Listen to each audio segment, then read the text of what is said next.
So about the shame, let's just go. Sorry, I just talked about this and that. About the shame, how can we actually work on that? Shame is one I know myself very well.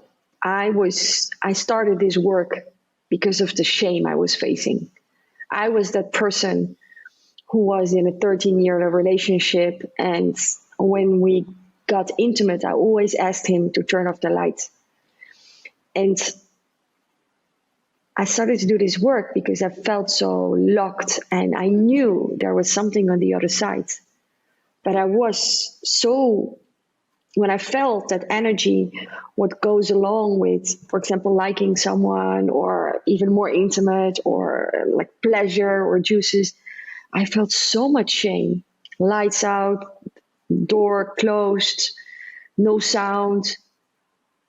And we managed our way through this amazing, beautiful relationship. Yet I always felt that there was something more, but shame was basically keeping me small.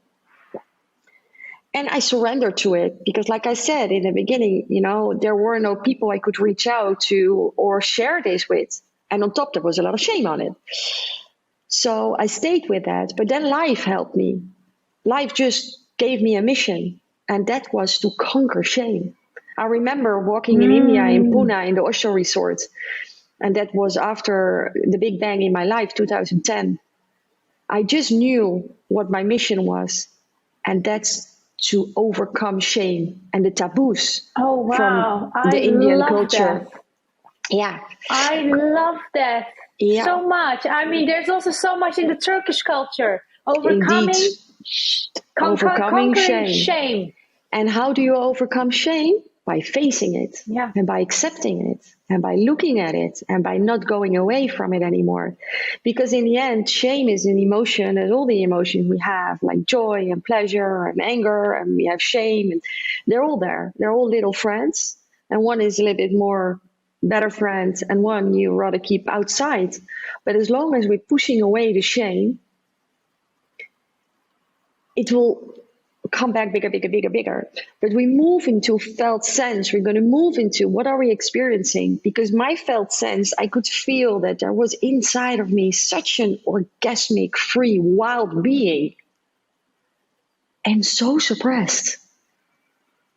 And a little shame on top. That I literally locked myself. Literally. My first energy centers, I just locked myself. Because of the shame. And up here, I was free. The way I was dressing, I was free. The way I was expressing myself, I was free. And I compensated to become very successful in the world and earn a lot of money. And I ticked all the boxes. Yes. But then, this shame thing came back to me. And life just gave me a very big mission. And that's when I turned around my life and started to support and mentor women on their path of overcoming shame.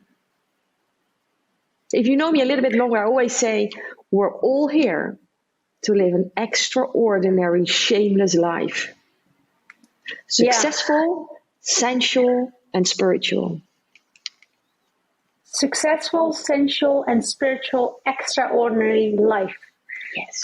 Do you feel like you conquered shame? 200%. 200%. Okay. Is it always away? Is it always gone? Does it never come to me anymore? Oh, no, definitely not. It will still show up from time to time, but I know how to conquer her. Yeah. Yeah. How do you conquer her when it comes? Facing her. And I have developed over the years a toolbox full of methods how to deal with shame. So there are many ways, guided meditations, breath work, writing exercises, tantric practices, because over the years from the businesswoman I became a therapist specialized in this field.